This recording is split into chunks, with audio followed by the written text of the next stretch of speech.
I pledge allegiance to the flag of the United States of America and to the republic for which it stands, one nation, under God, indivisible, with liberty and justice for all.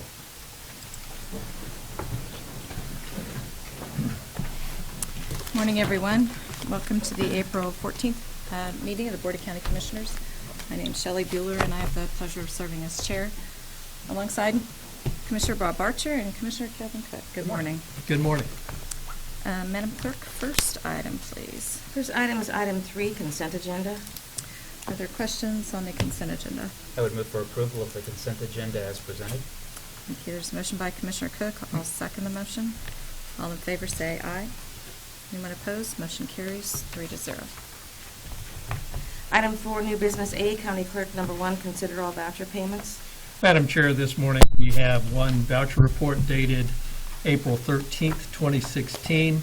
Total amount of vouchers, $1,714,283.56. Significant items on the report include $276,000 for capers, $1,189,000 for the bridge project, and holding accounts for $74,000. I've reviewed the voucher. My questions have been resolved, and I'll make a move to approve as presented. Thank you. Motion by Commissioner Archer. Second. Questions? Second by Commissioner Cook. All in favor say aye. Anyone opposed? Motion carries 3-0. Item A2, consider correction orders. I'll move approval of the correction orders. Second. Second by Commissioner Archer. All in favor say aye. Anyone opposed? Motion carries 3-0. Item B, Public Works Solid Waste number 1, consider authorization and execution of contract C-100-2016 with the Kansas Department of Transportation, spelling out the terms and conditions of the Federal Fund Exchange Program. Good morning, Commissioners. Tom Wise of Public Works and Solid Waste. This is their Public Works item, and this is the item that was pulled, I believe, last week or a few meetings ago regarding this Federal Exchange Program that we have with KDOT. Typically in the past, and this is the project where in the last meeting you agreed to allow us to enter into this exchange program with KDOT for our Urish project that's coming up. But in years past, this agreement with this exchange program agreement used to be on a year-by-year basis. KDOT has now come and they've made a master agreement that will just be the program, and it will continue on for as long as the exchange program is in place. It doesn't mean that we have to be involved in the exchange program every year, but if we decide to, the agreement will already be in place. We don't come back year after year.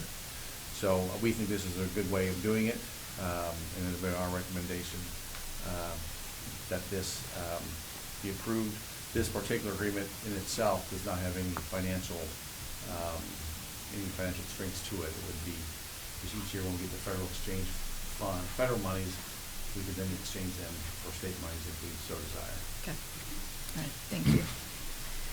Are there questions? Madam Chair. Yes. Tom, I know that we've talked in the past about the federal exchange and why we would do that.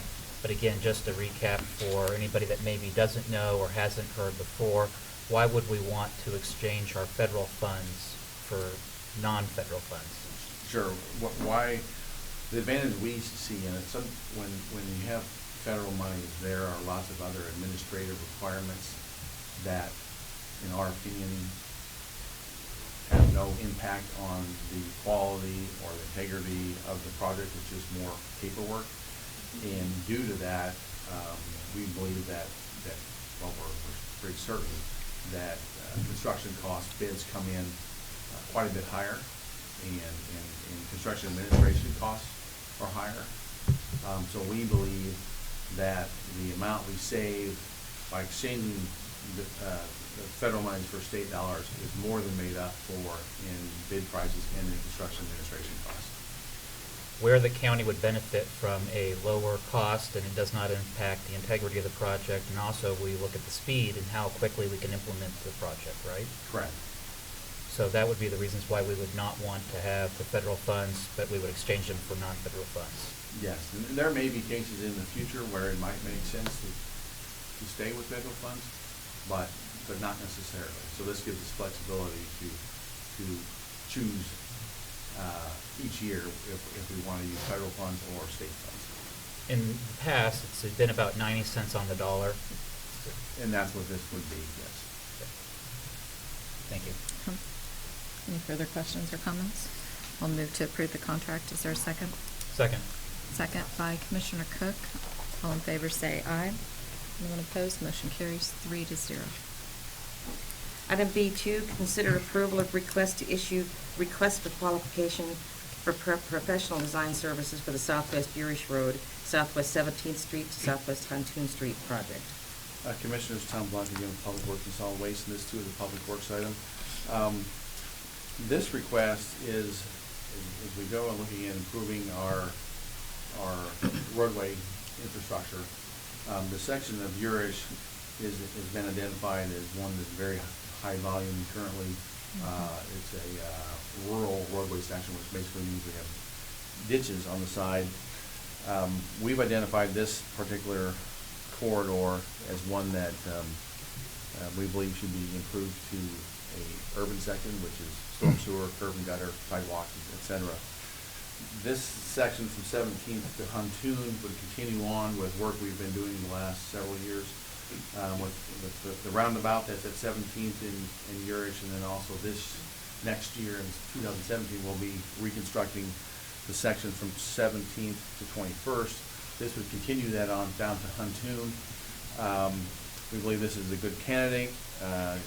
The area just to in the northeast quadrant of 17th and Urish has been piloted or rezoned as called Wrangler Ridge, which is going to be, I think, mixed commercial, office, maybe some residential.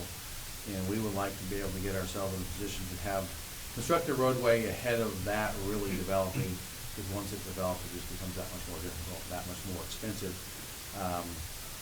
So this would be Public Works recommendation to do that section next in this corridor, and what we're requesting today is to issue requests for qualifications to hire a design consultant to get in and start designing and developing estimates for the project. The funding we would plan to use this would be, again, some federal exchange funds, and then also Public Works, Road and Bridge funds. So if there's any questions, I'd be happy to try to answer them. And when we receive qualifications, then we will come back before the commission and ask for authorization to award the contract to whomever the technical selection may recommend. Couple of questions, Tom. When is the time frame for this work? We would look at wanting to construct this in 2018. So we would begin design and right of way, identifying that this year with intent, then we would move utilities in 2017 and then construction of the road in 2018. And are there plans then on Huntoon from Urish to Wanamaker?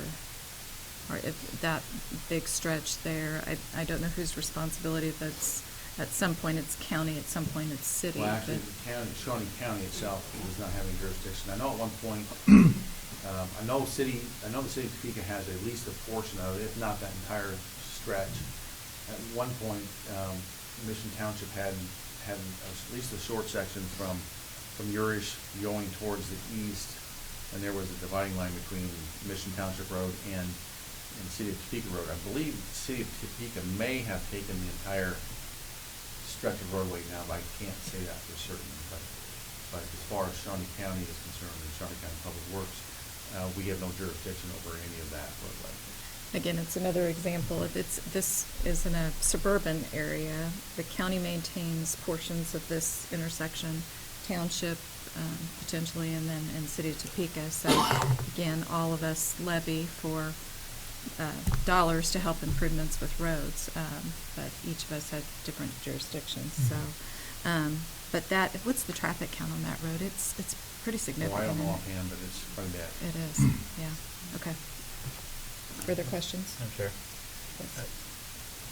Roughly a year ago, approximately a year ago, the City of Topeka adopted their long-range plan for use and really looked at coming out on the core and trying to develop the core of the city of Topeka. As we do projects that expand infrastructure out into the county, the question I have is from a planning work, from a public works perspective, are we doing the infrastructure to attract people to build, or are we responding to what has already been platted and is under construction?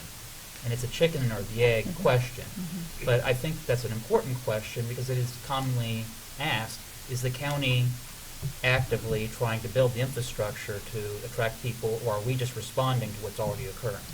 Well, ideally, we like to build ahead of development because it's much cheaper to do so because then you have much less relocation costs. So in this case, we do know that something's been platted. We know that there's intent at this particular quadrant, the northeast quadrant, for future development and quite substantial development. Exactly when that will come to fruition, can't say, but we are aware of it and we still have the opportunity to get out in front of that. And that's what we're intending to do here. So, but I guess to answer your question, ideally, yes, if the funds are available, you sure like to build out in areas where it seems like why are you doing it now because there's nothing there. Well, the can of doing that is to get it in place less expensively, so that development will be ready to come right in and the infrastructure will be in place already. So as the planning department works, Madam Chair, if I may. Sure. So as the planning department works on their comprehensive plan and looking at growth for Shawnee County and designated areas for agricultural or construction or business or residential, that would help the Public Works Department in that pursuit as well. Yes, and actually, when they go through that process, the Public Works Department will probably provide quite a bit of information, in helping develop a planned infrastructure recommendation for a street network as part of that comprehensive plan. So there will be information exchanged back and forth as that process goes through. And just from a commissioner standpoint, I think that while we want to be ahead of the construction, we want to get the cost as low as possible, we want to have the infrastructure there, one of the worst things that we can do is make the wrong guess. And we put in the infrastructure and it doesn't develop, and it's cost the taxpayers thousands or more, hundreds of thousands of dollars, but we guessed wrong. And so I think that having a plan and being able to forecast a little bit more readily is good for the county, good for the taxpayers. Thank you. Further questions? Commissioner Archer? Yeah, thank you, Madam Chair. I'm not familiar with any time that our Public Works Department has guessed wrong, but people ask me about Urish Road from 21st to 29th Street. Can you update the public and talk about that for a few minutes? Well, that particular section is under the jurisdiction of the city of Topeka. Right. At this point, I am not aware of any plans they have in the near term of reconstructing that road. So I guess I don't have much information, except I'm just not aware of it. Maybe the last I had ever spoken to anyone, I don't think they had any I think it's on, I know that they're aware of it.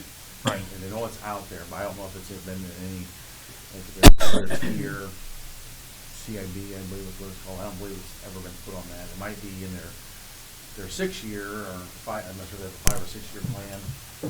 But I think it just keeps getting put on that 6-year plan, which, so hopefully with, what's going on, with the new aquatic center, in my opinion, that is a roadway that really needs to be reconstructed, particularly with the type of pedestrian traffic you would expect wanting to go to the aquatic center and the golf course and things of that nature.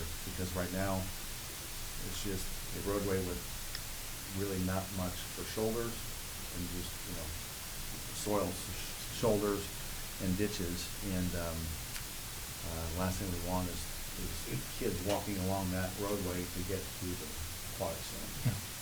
And that's always been a concern of mine. Okay, thank you, Madam Chair. I'll move approval of the request. Is there a second? Second. And second by Commissioner Archer. All in favor, say aye. Anyone opposed? Motion carries 3-0. Thanks, Tom.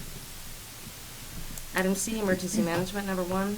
Consider acceptance of recommendations of the Ambulance Advisory Board RFP Evaluation Committee for ambulance service.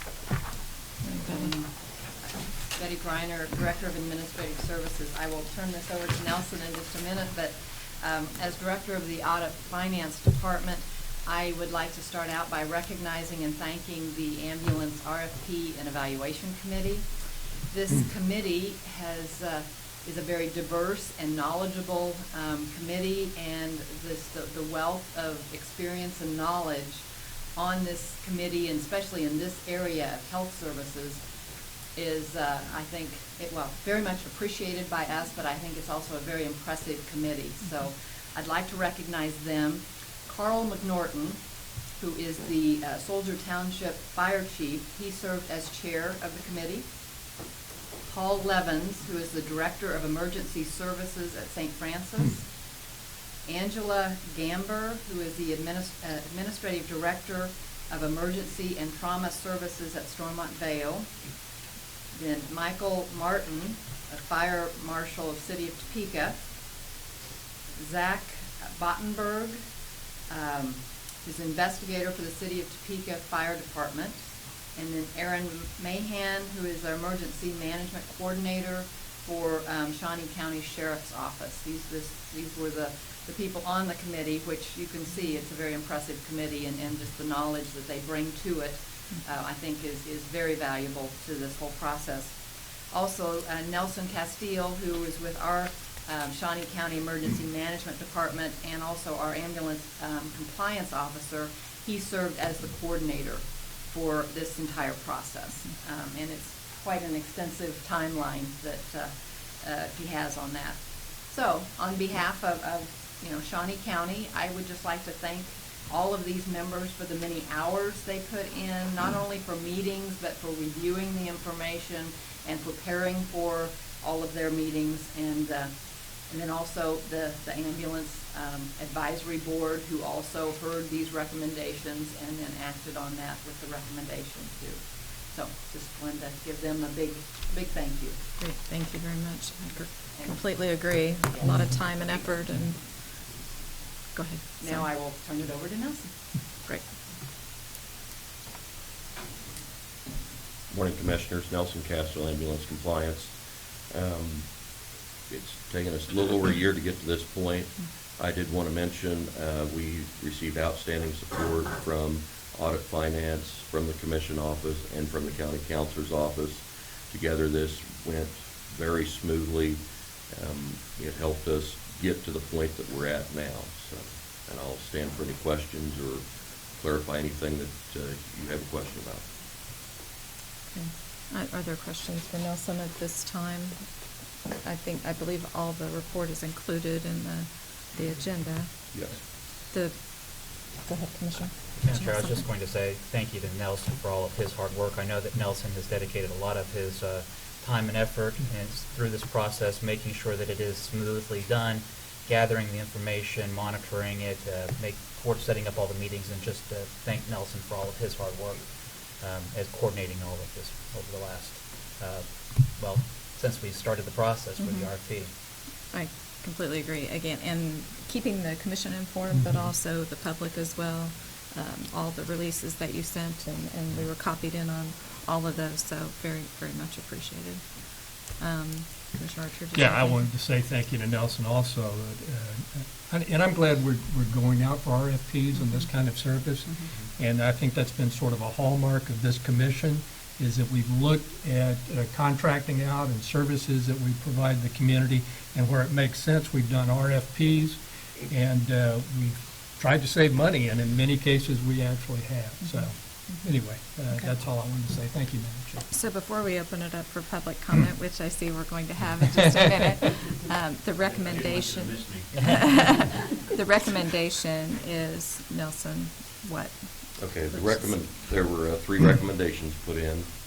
The first one is the R1D1, Okay. and the R1 times, the response time data in there for the R1, they have to meet at a certain number of times for each zone when they respond out there on emergency and non-emergency calls.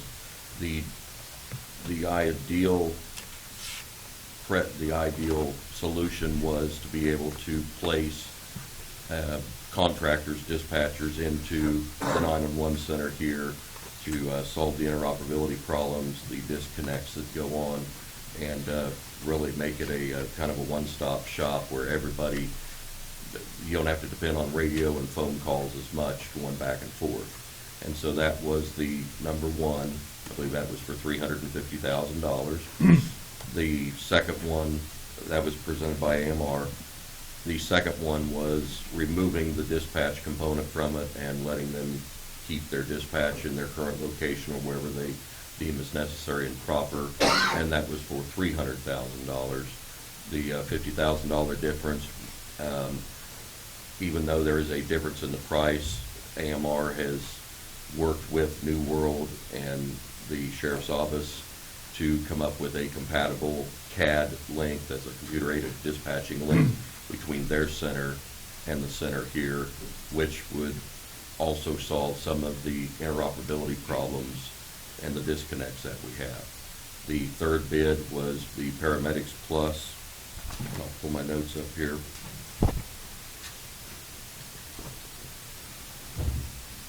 The third bid was the Paramedics Plus, or the third rank was the R3 and the D2.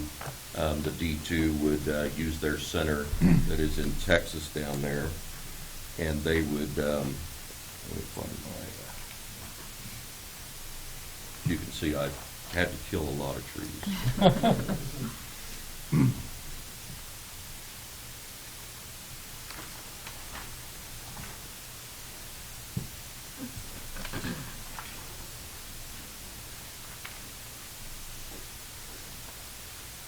I believe it was one of three they submitted.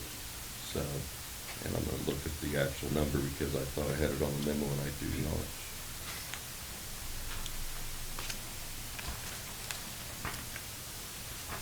But in the memo, the recommendations are ranked and included here. Yes. Correct? Yeah. And those were voted on by the committee as well? By the committee and by the ambulance advisory board that passed the recommendation up. Okay.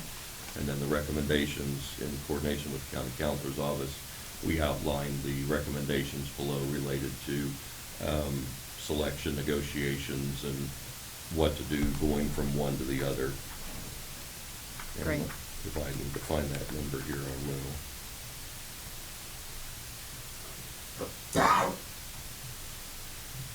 All right, we go ahead and let Mr. Duncan. Yeah. Did you find it? Yes, Oh, okay. $781,000 would be their number, and the rates are also in there. It's on page 1-158 of the Paramedics Plus. So. Okay. Great, thank you very much. Public comment at this time on the proposal? Thank you, Madam Chairman. Both of these proposals run hundreds of pages. Mm-hmm. They have lots of exhibits, et cetera. I sent you a letter, well, I hand-delivered a couple of days ago a letter from my client, which went through a few items. I'm sure you've read it, so I'm not going to reread all the letter. I'd like to bring up a couple of items before you take any action. I do want to thank Nelson for his transparency in this process. I'm having a little problem with one item in his memo, and I don't know that anybody could find it for me even this morning. It said that the proposal by AMR was a 5-year guarantee at the $300,000, but I don't find that in the bid proposal. And if it's there, please somebody show it to me, but I don't find it, and I think that needs to be clarified. Their proposal was non-responsive. R1 was no subsidy, period.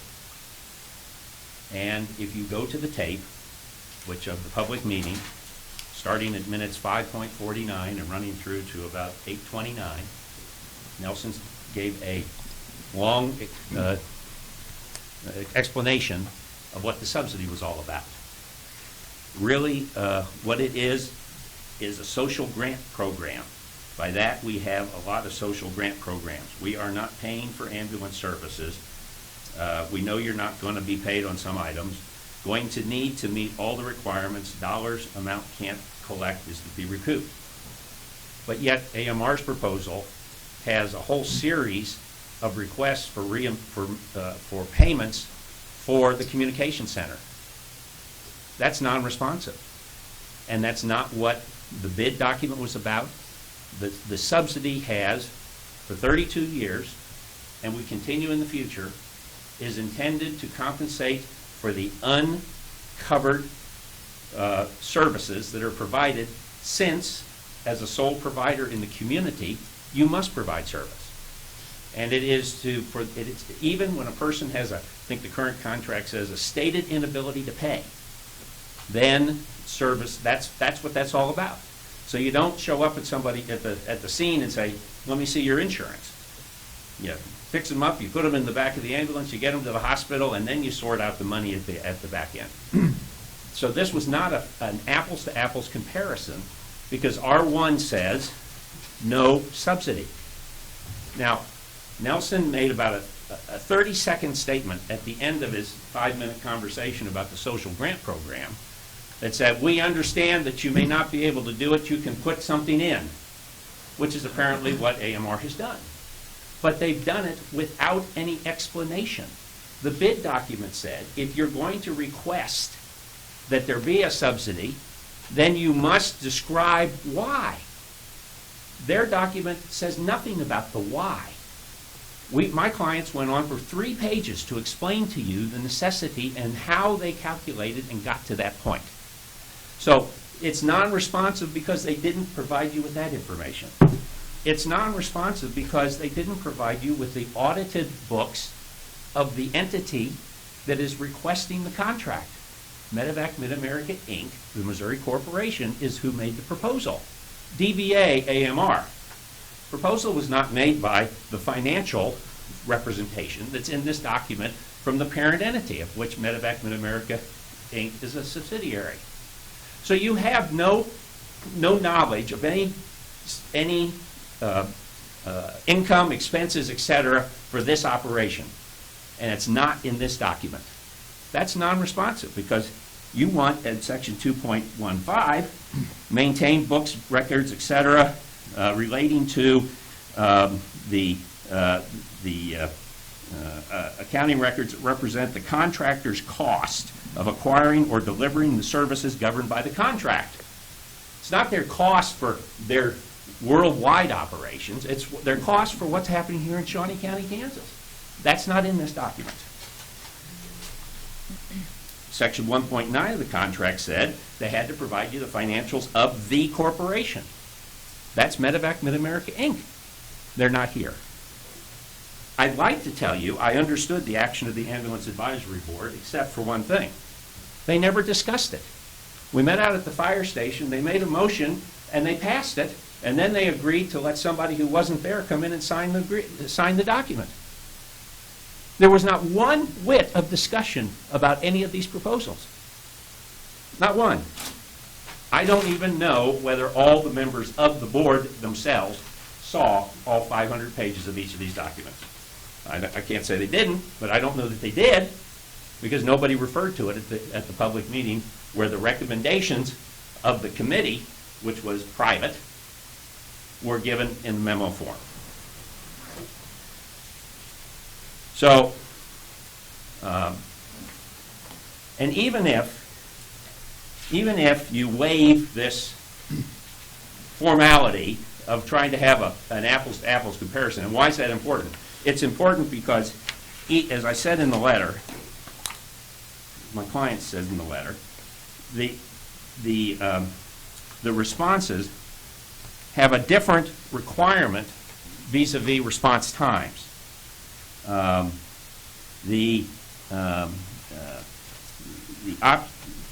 R1, which is the no subsidy, is an 80% response time.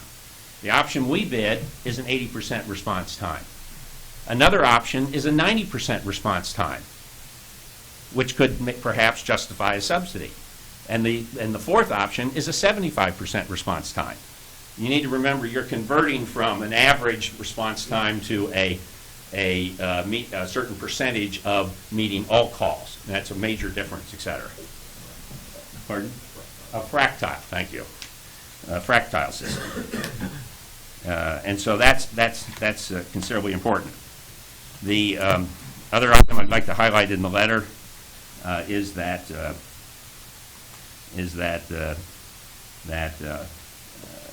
they have the improper subsidy request, as I noted, because there is no explanation, there's no comparison. The other thing I've highlighted is our proposal talks about a new investment of $4.2 million into this community. There's no contemplation of new investment with regard to the AMR proposal as we read it, in addition to working capital. So I think to accept that letter today without further consideration, I do want to mention that my clients, unfortunately, they had to be in Missouri on another matter, or maybe it was Oklahoma today on another matter. Otherwise, they'd be here to talk to you about any particulars within their proposal. And maybe that's what you need to do. Maybe you need a work session to get everybody up here to hear what these things are.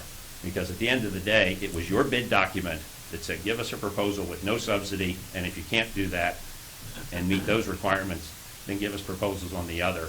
And that wasn't done. And any subsidy request for the communication center is inappropriate. It's just because that's not what this document called for. It's not how it was described with regard to the compensating for unpaid care. So with that, I'd ask that the commission not accept the recommendations verbatim from the Ambulance Advisory Board. Give both parties an opportunity to come in and speak to you at length about what's exactly in their proposals, since there's not an apples-to-apples comparison, and then go from there and then make a more reasoned decision. Because, like I say, there's been no conversation in public by anybody as to how they arrived at this ranking. It's just merely what's in the memo, which was, here's the ranking. So, thank you very much. Thank you. Rich, can I call you? Find any questions if you have any. Are there any questions for Mr. Duncan at this time? Rich, if I could call you to the podium.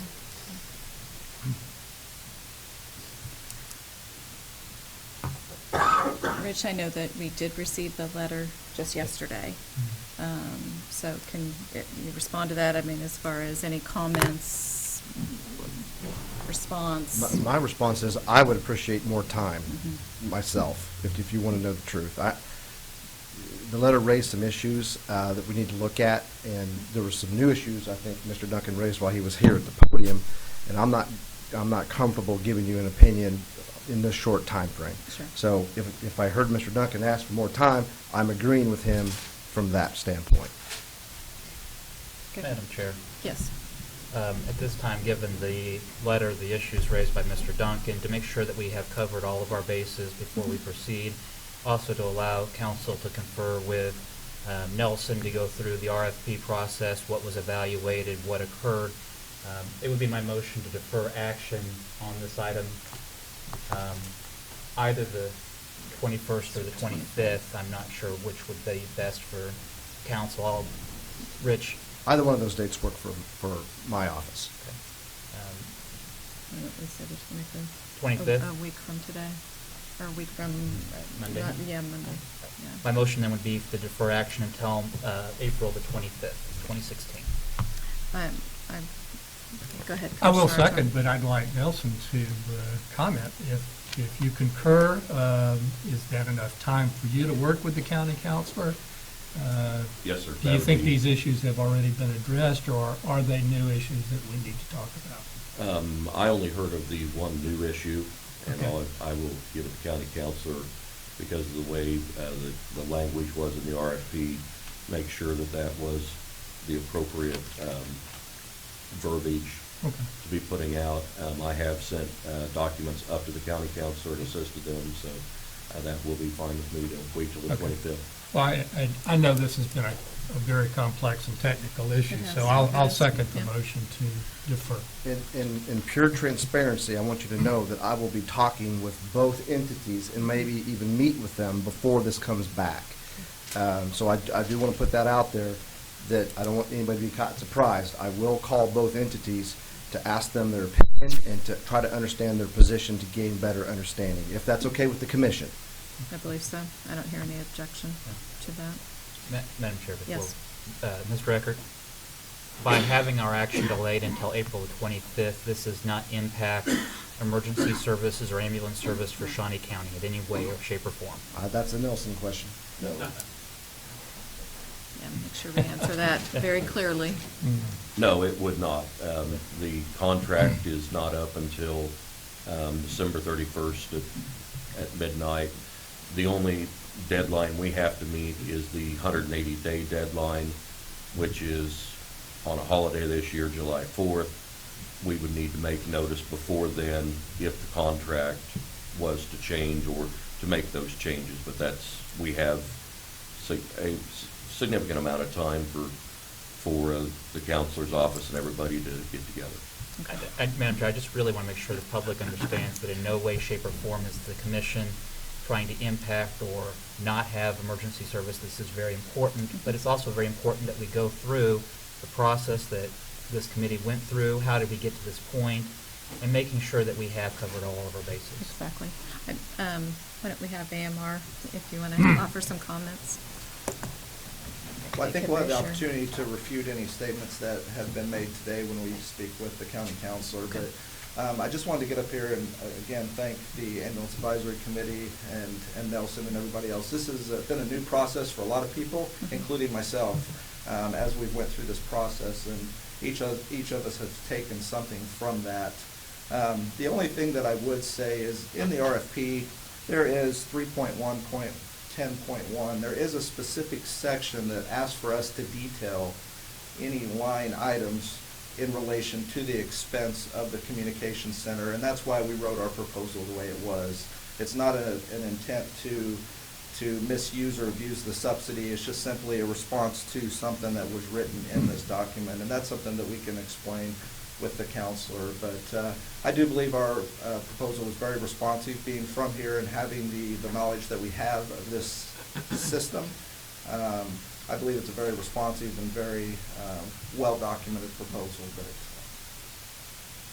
Okay. And your reassurance that no nothing's services going will- to change. We'll still nothing's going to provide change. service. Okay. We'll still meet our response times. Nothing's going to change on our end. Great. Okay. So I have a motion by Commissioner Cook and a second by Commissioner Archer to defer this matter until April 25th. All those in favor say aye. Anyone opposed? Motion carries 3-0. Thank you all for being here this morning. Next item, please. Item D, Community Corrections, number 1. Consider approval of request to fill a vacant ISP Division Manager position at a salary including benefits of $66,110.89. Good morning, Commissioners. Morning, Ed Ed. O'Rear, Community Corrections.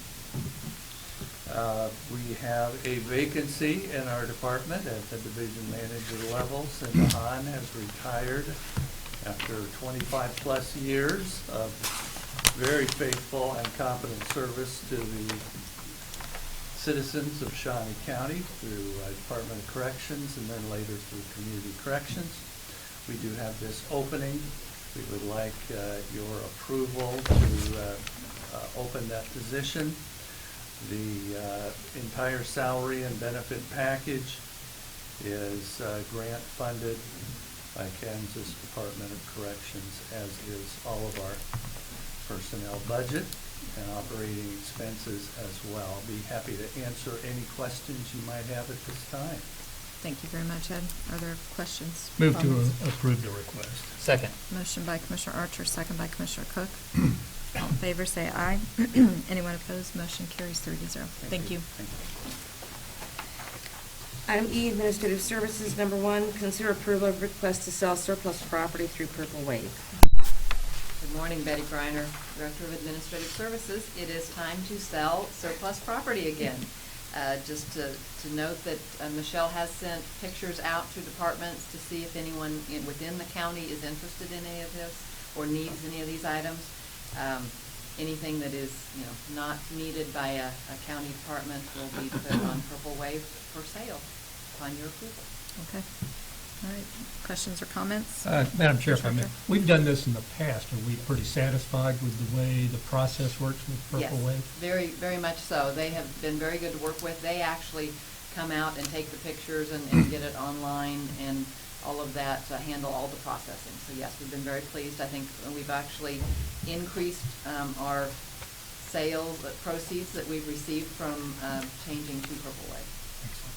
I'll move to approve then. I'll second and note this will be an opportunity for Commissioner Archer to buy a typewriter. Maybe the only place he can find a typewriter.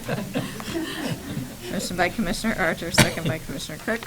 All in favor, say aye. Unopposed, motion carries 3-0. Thanks, Betty. Item 5, Administrative Communications. Number 1, report on the judicial tax foreclosure proceedings sale results held on April 6, 2016. County Councilor. Good morning, Commissioners. Rich Eckert, County Councilor. Sometimes Megan comes up here and gives this report, and she is sick today, and I know she dearly wanted to do this, so I do hope she feels better, but justice must go on. We just finished, we had our tax sale, of course, last Wednesday. We filed on 163 parcels of real estate. Prior to the sale, as you know, you have an opportunity to come in and pay the taxes once we file the sale, and 86 different property owners took advantage of that. And this was the largest part of our recovery. We recovered just over $1.3 million due to the people coming in and keeping their property out of the tax sale. 13 properties were dismissed for other reasons, and usually the case is bankruptcy, or they've agreed to finally start the process of getting their tax exemption, i.e. churches who take their time doing the paperwork. One thing that's a little bit concerning to us is that we had a bankruptcy filed the night before the tax sale, which causes us to scramble a little bit. And a couple of times I've actually gone to the bankruptcy community to talk to them about that and say, hey, give us a phone call. We'll trust that you'll file the bankruptcy. Just give us a call. So looks like I might be making that trip again. After tax sale, 64 properties made it all the way to auction, and every single one of them sold. So we are not the new owners of any spare parcels laying around that we now have to mow. Those properties sold for $367,000, just a bit over that. And of that, the amount that is taxes that will come to us is $157,000. Some of the properties obviously sold for more than the taxes owed, and those excess funds will go back to the property owner once they make application to the court. We recovered $25,000 of our tax sale fund cost, and indirect costs. There's about another $25,000 that will go into the county general fund. So we came out ahead on this tax sale, and we are already actively working on the next tax sale. So we'll be coming back to you here fairly shortly. Usually we try to have 2 tax sales a year. We're so caught up that it's become a little bit hard to do that, so it's more like one every 10 months. But that's how we're moving along. Anyway, the final number overall for this tax sale is just over $1.7 million of impact in our community. So, Very good. Yeah. Thank you, Rich. Any comments or questions? I don't believe we need any action, or just to accept the report. I'll make that motion. Is there a second? Second. Second by Commissioner Archer. All in favor say aye. All opposed, motion carries 3-0. And other administrative communications.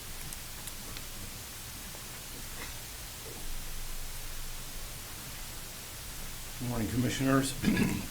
Jeff Shabon, Kansas Expo Center. I do want to report from, actually a report from the Kansas State Barrel Race Association that was here. They sent out reports on economic impact, and direct impact when they were here was $543,000 this past week. So it shows how great it is to have these type of events from attendees from over a number of states. This weekend, we have the Gun and Knife Show in Exhibition Hall, as well as the Kansas Reining Horse Show in Domer. So that's what's going on. Good deal. Thank you. Thank you.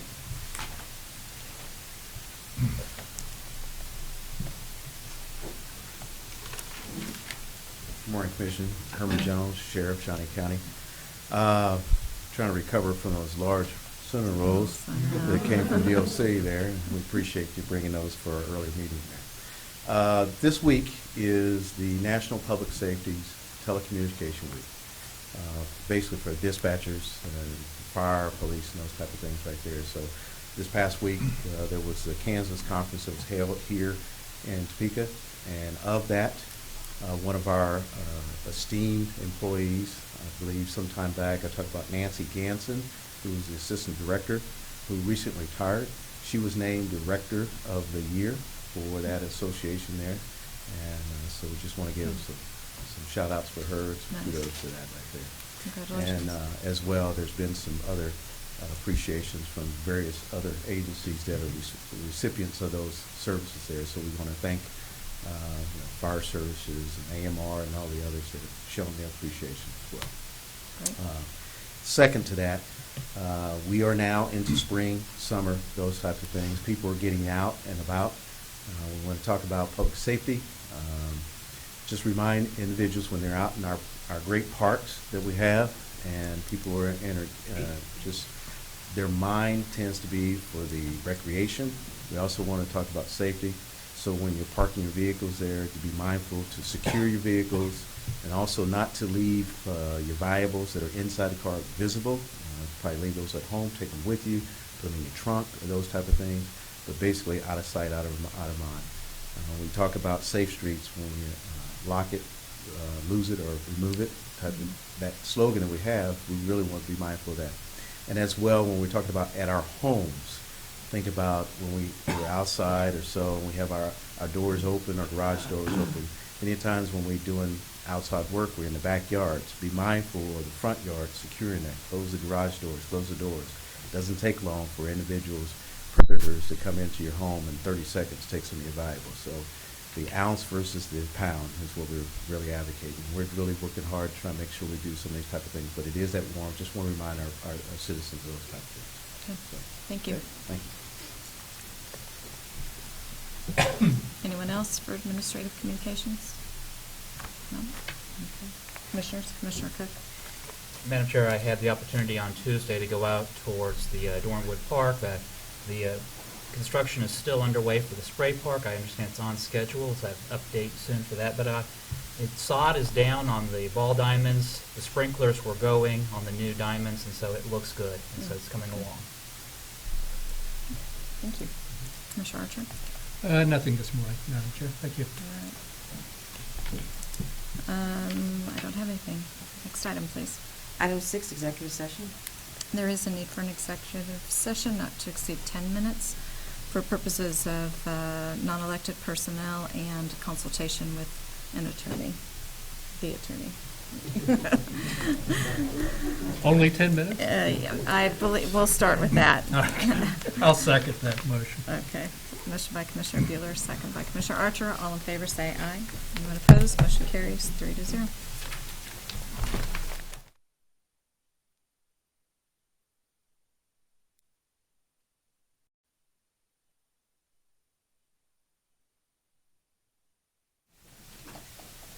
Keep you on toes.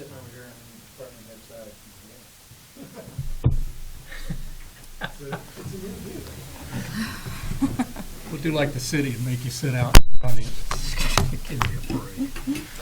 All right, we're back in session. No action required. We are adjourned.